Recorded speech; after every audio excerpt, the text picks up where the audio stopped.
ମୁଁ ବୋଧେ ତା 2 ଦିନ ଥାଏ ପଚାରିଲି ଚିକୁ ଏଥର କ'ଣ କିଛି ହବନି କି ନା ହଁ ସାର୍ ହବ ମୁଁ କାହିଁକି ଜଣା ପଡୁନି ନା ସାର୍ ସବୁ ହବ ଫେରି ଆସୁଥାଏ ମା ବାଟରେ ପହରଦିନ ଆସିଥାଏ ଆମର ରୌଢୁଆ ଗ୍ରାମବାସୀ ମା ଆଉ ଯୋଉ ଭାଇମାନେ ବି ଅଛନ୍ତି ସେମାନେ ଯାହା କିଛି ସ୍ୱଳ୍ପ ହସ୍ତରେ ଦାନ କଲେ ମତେ ଛୁଆ କିଛି କଲେ ସାର୍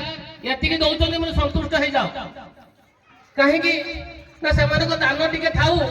ଆମେ ତ ସବୁ ଦଉଛେ କିନ୍ତୁ ସେମାନଙ୍କ ଦାନ ଥାଉ ତେଣୁ ତାଙ୍କୁ ବି ଅନୁରୋଧ କରିବେ ସେ ପିଲାମାନଙ୍କୁ ମନରେ କୌଣସି ଦୁଃଖ ଆଣନ୍ତୁ ନାହିଁ କାହିଁକି ନା ସେ ଯାହା ଦଉଛନ୍ତି ସେଥିରେ ସନ୍ତୁଷ୍ଟ ଆମେ ହବା କାହିଁକି ନା ଏଇ ସ୍ୱଳ୍ପ ଦାନରୁ ହିଁ ବଡ଼ଟେ ହେଇଛି ଯେ ରାଗ ରୁଷା କରିବା ନାହିଁ ଇଏ 5 ଟଙ୍କା ଦେଇଛି ସେ 3 ଟଙ୍କା ଦେଇଛି ସେଗୁଡ଼ିକୁ ଭୁଲିଯିବା ଏଠି ବି କହି ମୁଁ ଆଜି ଏଇ ମହାମଞ୍ଚରୁ ବିଦାୟ ନେଉଛି ଆଉ ଥରେ ଧନ୍ୟବାଦ ଦଉଛି ସେଇ ଆରବି ବ୍ରଦର୍ସ ମାନଙ୍କୁ ତାଙ୍କ ମନରେ ଯେଭଳି ଏଇ ଆଜି ଯୋଉଭଳି ମନ ଏକତାରେ ସେ ଆସି ଠିଆ ହେଇଛନ୍ତି ମୁଁ ଭାବୁଛି କିଛି ଆଜି ସେମାନେ ୟଙ୍ଗ ଅଛନ୍ତି କିଛି ବାହା ହେଇଗଲା ପରେ ସେମାନେ ଦୂରେଇ ଯିବେ ତାହା ବି ନୁହେଁ ସବୁ ବାହା ହେବା ପିଲା ମୋ ଆଗରେ ଆଜି କାର୍ତ୍ତିକ ବାବୁ କାର୍ତ୍ତିକ ସେ ତା ସହଯୋଗ ମୁଁ ବହୁତ ଦେଖିଛି ତେଣୁ ଆଜି ସାଙ୍ଗେ ସାଙ୍ଗେ ଗଲା ସାର୍ ଗୋଟେ କରିବା ବ୍ୟାନର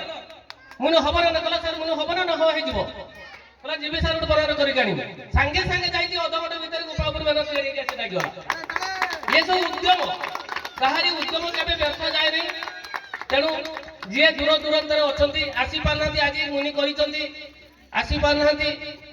ସହଯୋଗ କରୁଛନ୍ତି ସେମାନଙ୍କୁ ମୋର शुभकामना से दूर थे भी यही महामंचरू से आशीष लाभ करूँ ये कही मुझे धन्यवाद धन्यवाद बाबू सर आपन को जो धन्यवाद देले भी हम पाखे कम पड़ो क्या आप जो स्टेप आमको शिखई जो पर्यायर आपको नहीं पहुंची तब आम वर्णना करूँ ना गोटे गुरुर शिष्य प्रति जो कर्तव्य से कर्तव्य तो शिष्य मैंने बुझी न पारती हयतो बापा माँ मैंने बुझीपारे गुरुर कर्तव्य कौन थाए